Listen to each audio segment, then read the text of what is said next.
Thank you very much, Brian, and good evening, everybody. As Brian said, my name is Patrick Stumer, and along with my partner, Patrick Rollins, we represent the Soder Wealth Management Group over at Morgan Stanley. I would like to start by thanking Cornerstone Specialty Network for their continued partnership in bringing workplace financial wellness to their network participants and for hosting us on the call this evening so we can dive into a couple topics that we covered at a very high level on our financial wellness kickoff call on June 30th. Now, based on some feedback from some of your surveys, there was great interest in maximizing one's wealth through responsible investing. And in order to invest responsibly, we first need to understand the various types of risks associated with making investment decisions. And while many types of risk can be found through a simple Google search, one that is certainly harder to define and understand is behavioral risk. So with us today are two subject matter experts on risk and risk mitigation. Bob Seeberg is an expert in behavioral finance, and he's the founder of Intersect Consulting, as well as an employee of our third-party partners over at Lazard Asset Management. So I would like to take this opportunity to thank Pete Hess and Mike Salvatore over at Lazard for helping us to coordinate his presence and his insight with the group. Also with us today is Keith Shear, who is the head of financial planning practice management over at Morgan Stanley. And Keith's going to lead us on a discussion on how a documented financial plan can help mitigate the litany of risks covered by Dr. Bob.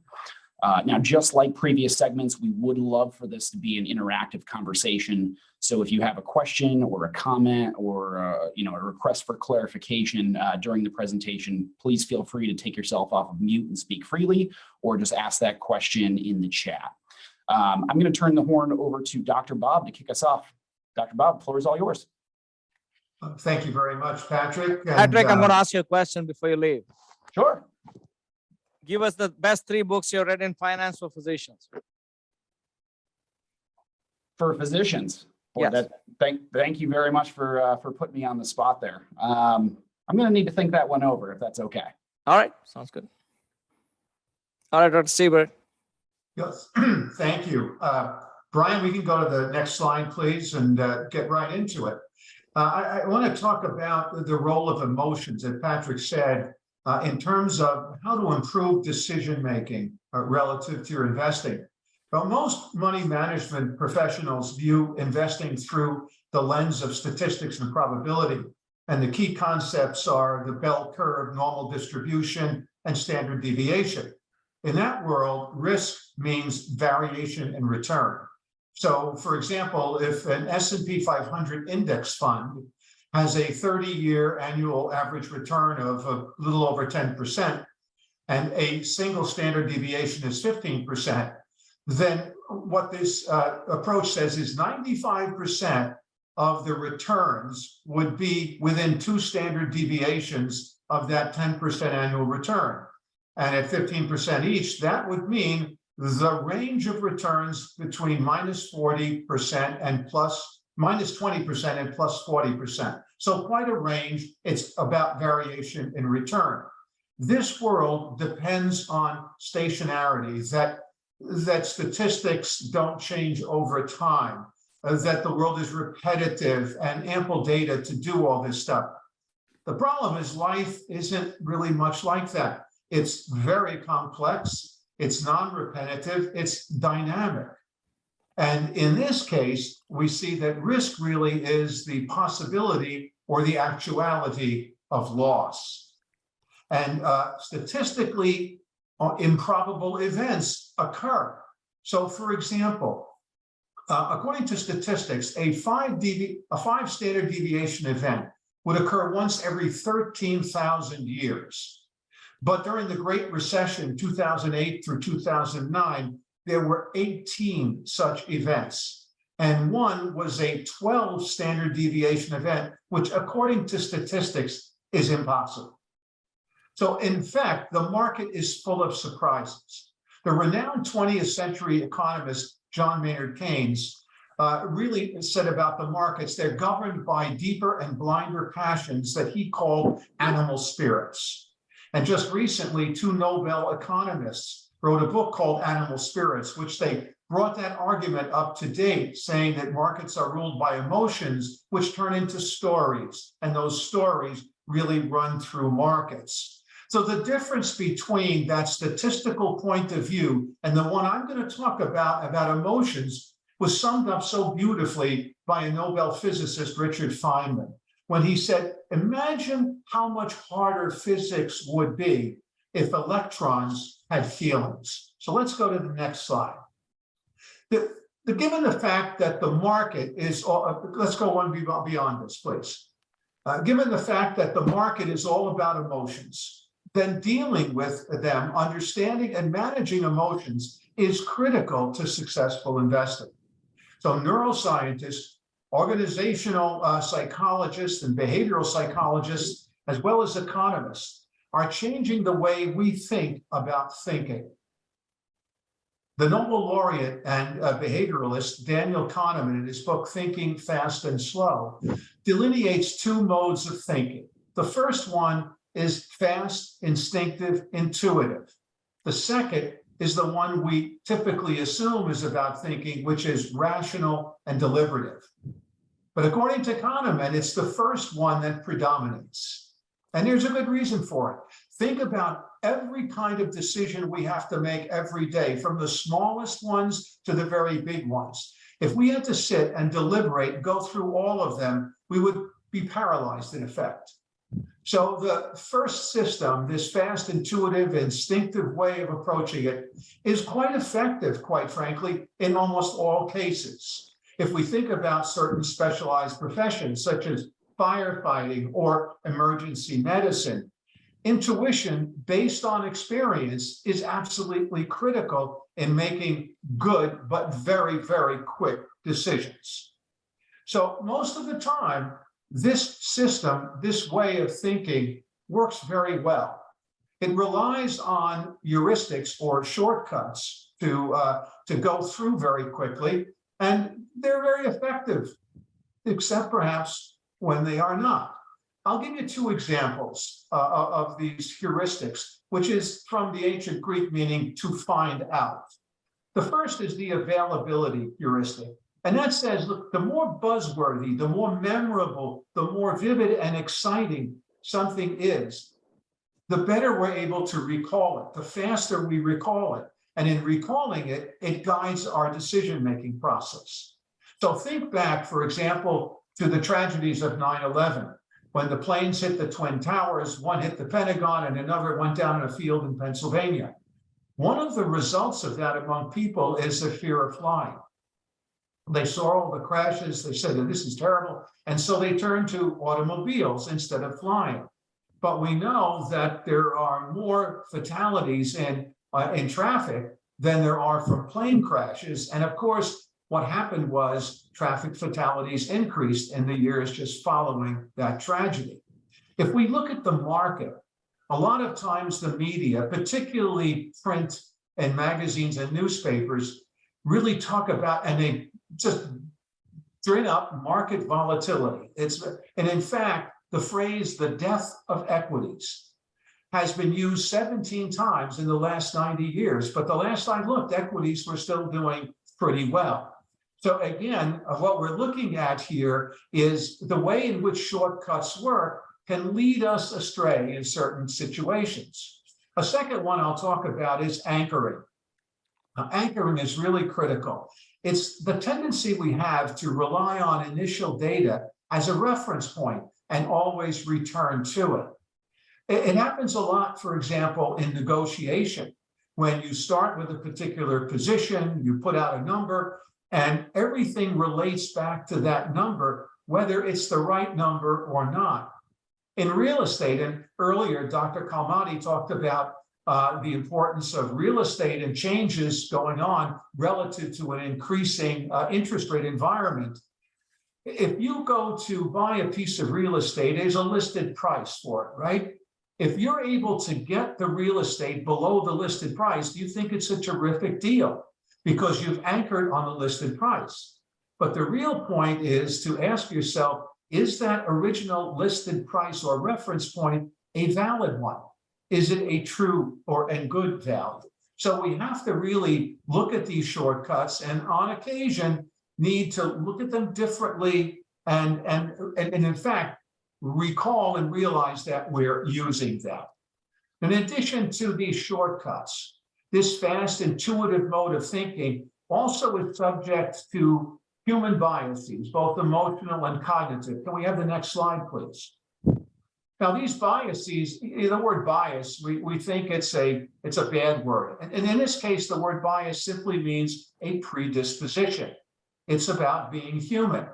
So there are a number of them. Let me just give examples of how several of these work. I'll begin with loss aversion because it's so critical to the whole world of investing. Loss aversion turns out that we tend to feel the pain of losses 2 to 2.5 times more deeply than we feel the pleasure from gains. A Columbia University economist studying loss aversion among retirees found out the pain of losses was 5 times greater than the pleasure from gains. Well, what does this do when we approach investing? Well, it tends to make us get out of markets when things are going miserably. Think back to the Great Recession and how many people just sold equities because they watched the bottom fall out. The problem with that is that most of good advisors will say is that it's not about timing the market, it's about time in the market.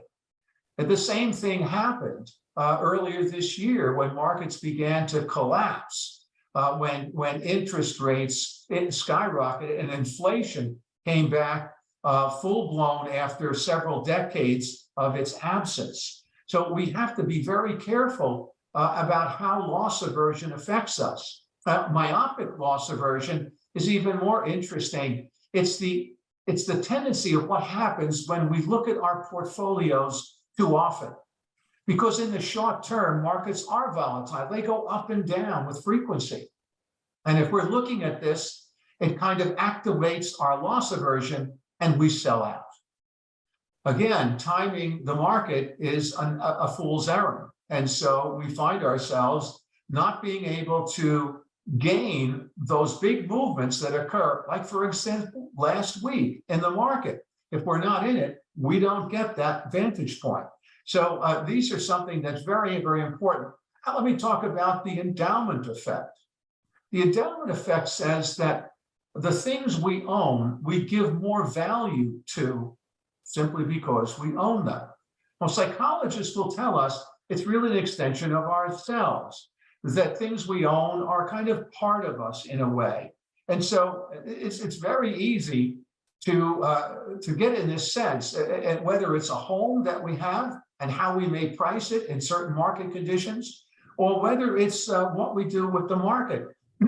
In my own case, I'll tell you a personal example, not one I'm very proud of, but I worked years ago for a great company, and part of the compensation was in stock of that company. It was doing terrific.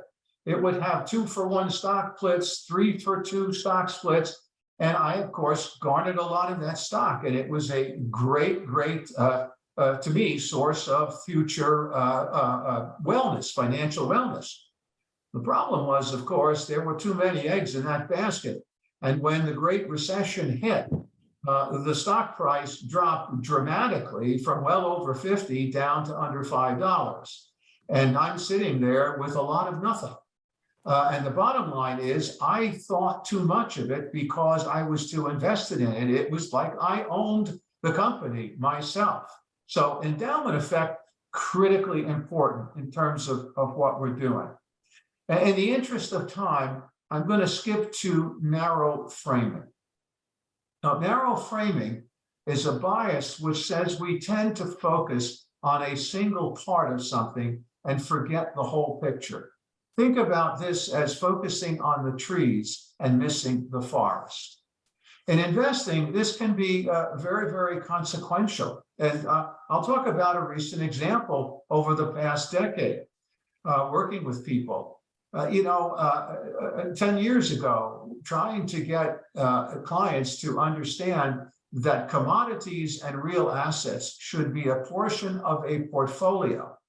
was a very, very difficult task because commodities and real assets were in a downshift. They weren't performing very well. And so nobody wanted to add them. The point was you tried to get them to focus on the whole portfolio and how that one asset class would work within the portfolio. Now it turns out that with the onset of the pandemic and the interest rate that increases in inflation, one of the biggest hedges is commodities and real assets. And it's a way of saying that, look, portfolios, the bigger picture, is developed and created in order to understand that things change. And asset classes will react differently in different circumstances. So you're offsetting a number of different things. So again, these kinds of emotions and biases are really what plague our thinking. In most cases, they're fine, but we need to be aware of them so that we can manage them properly. Next slide, please. There are two other things I want to mention here before summing up. One is what's called inattentional blindness. It's the inability to see something because we don't expect it to be there. Now, on the left-hand side of the screen, you're looking at a CT scan of a lung. A study was done about 8 or 9 years ago. Several researchers asked 24 top radiologists to examine a series of CT scans for lung nodule detection. In other words, look for the nodules of lung cancer there. Now, you can't see it, but if you're looking straight at it, the lung on the right, on the top, a figure of a gorilla was placed there, unbeknownst to the radiologist. The figure of the gorilla was 48 times the size of an average cancer nodule, and 83% of the radiologists missed it. Now, that confirmed an earlier experiment involving radiologists, and I'm not trying to denigrate radiologists, but a number of radiologists were asked to look at an X-ray of a chest. And in that chest X-ray, the clavicle or the collarbone had been removed, and 60% of the radiologists didn't see it. We miss things because we're not expecting them to be there. And it's so critical to make sure that our attention is focused on everything, not just what we're looking for. The second thing is we dismiss what we see because it doesn't fit what we think. And that's anomalies. So on the right, you see the image of a peacock with its beautiful plumage. This is the tale of Darwin and the peacock's tail. The fact is, Darwin, looking at his theory of natural selection, couldn't understand how the hell the peacock got into this situation with such a beautiful plumage, because certainly it was not protection or camouflage against predators. He couldn't understand it, but he never gave up trying to figure out what it meant, and ultimately he did figure it out. It turns out the beautiful plumage was a sign, a signal to the female peacock that the male was a healthy mate for reasons of procreation. It did indeed fit the evolutionary model that he was developing. Next slide, please. So we're talking about the arena of human exchanges, which is the stock market, and it's governed by emotions. We witnessed experiences of emotional contagion, where emotions are shared among individuals, either implicitly or explicitly, that can cause panic or euphoria, depending on the market. So understanding and managing these emotions, critically important to the successful accumulation of wealth over time. But the problem is this: since the world in which we live is complex and dynamic, it's uncertain, the future is unmeasurable, we can't do prediction. It doesn't matter. That's why Warren Buffett came out with his famous Noah rule. Predicting rain doesn't count, building arcs does. So I'm going to suggest to you that building arcs is really involving working with the right kind of advisory team. Just as we were just listening about MIPs having a very strong pharmacy team, having a very strong advisory team is critical in partnering for successful wealth management. And I'll suggest a number of ways. First of all, They're going to provide education and reminders about these emotional and cognitive biases so we don't fall prey to them as often as we might. They're going to remind us to look at the big picture, often called the dragonfly effect. It's the metaphor because the dragonfly has over 30,000 lenses. You want to see broadly around you.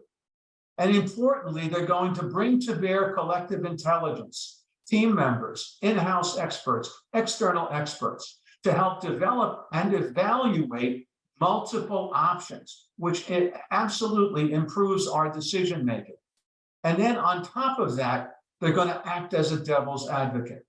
That this is the position, the devil's advocate position. Its object is to try to undo what you think you want to do, to look at all the problems, to really rip it apart so that you can see where the strengths are, if there are any, and where the weaknesses are, an enormously important element. And last slide, please, finally. In addition, and most importantly, this advisory team will help you keep focused on the long term in a short-term world. Equity's advantage is not in the short term. If you want to be in the market for a few years, don't do it. It's speculation. But in the long term, as NYU Stern School of Business shows, between 1928 and 2021, it's roughly 83 years, the S&Ps and equities returned 7,600%. Unbelievable. But that's 83 years, leading Keynes, the 20th century economist, when he was always bombarded by equities for the long run, say, yeah, that's great. In the long run, we're all dead. Because what really he was looking at was the fact that we're not really good long-term thinkers.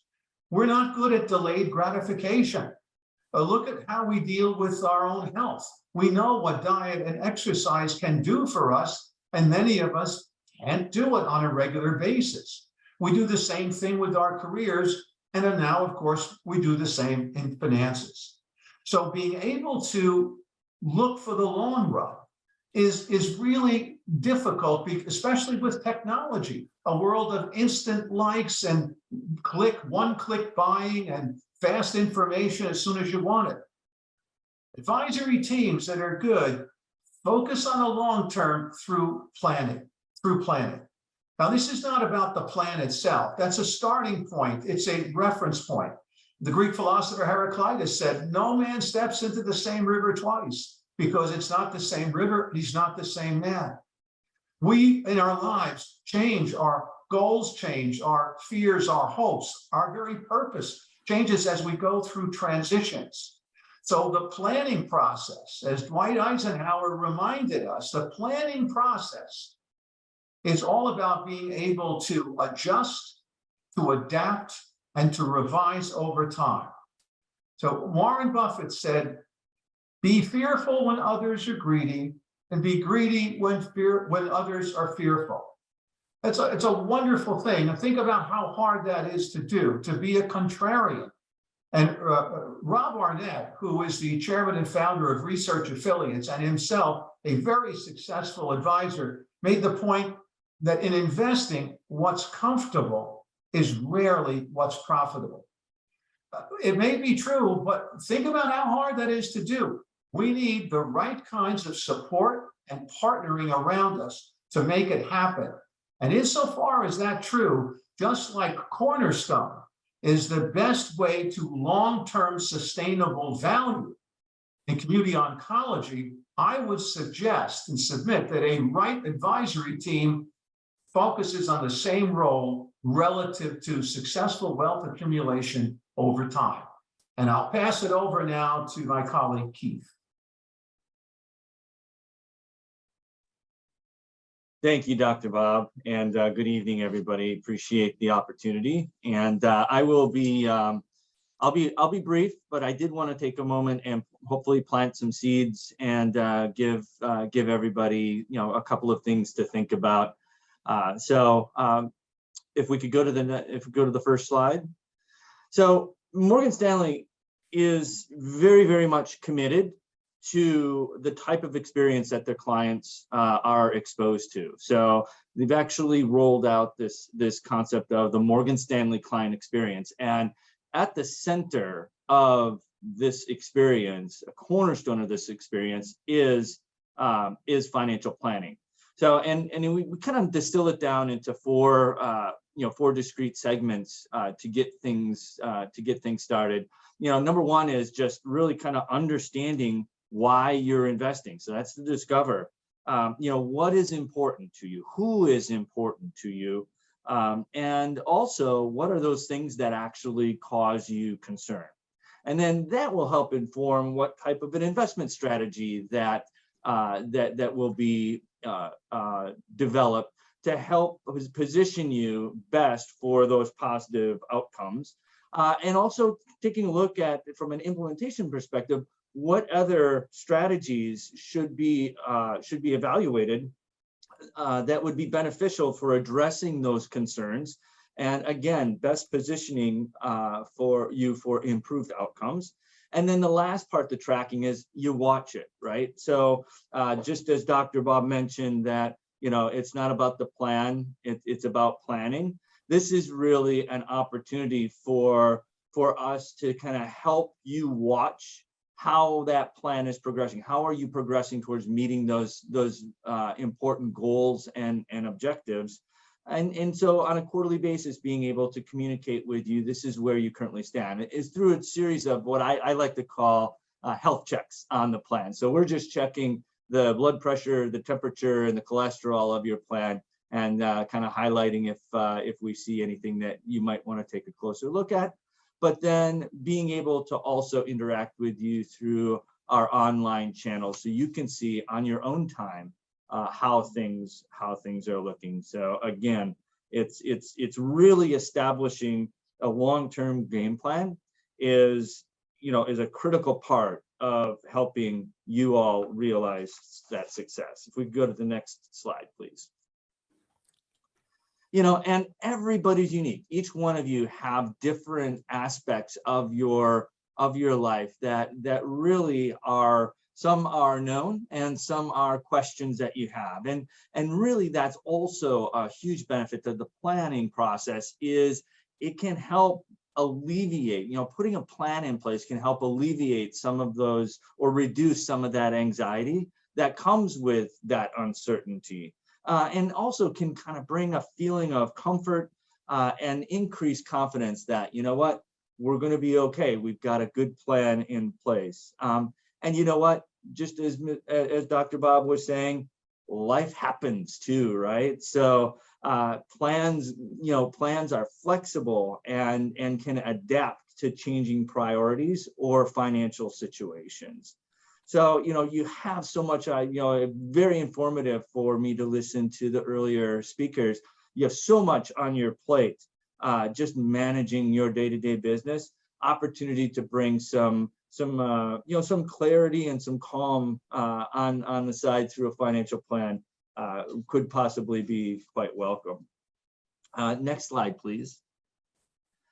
And there are, a number of different considerations that should be part of the planning conversation, and that's really based upon your individual situation. So, whether it's time horizon, desire to leave a legacy, what some of that kind of in and out cash flow activity might look like, current and anticipated savings. I'll use myself as an example. So, we recently had my father-in-law move in with us, and so now I consider myself kind of that sandwich, that sandwich generation. So I've got two kids in high school, one's getting ready to go off to college next year, and now I've got my father-in-law living with us. And it's not just living with us, but now that has minor impacts in some ways to the cash flow and expenses, and therefore how much we're saving at this point, to more considerable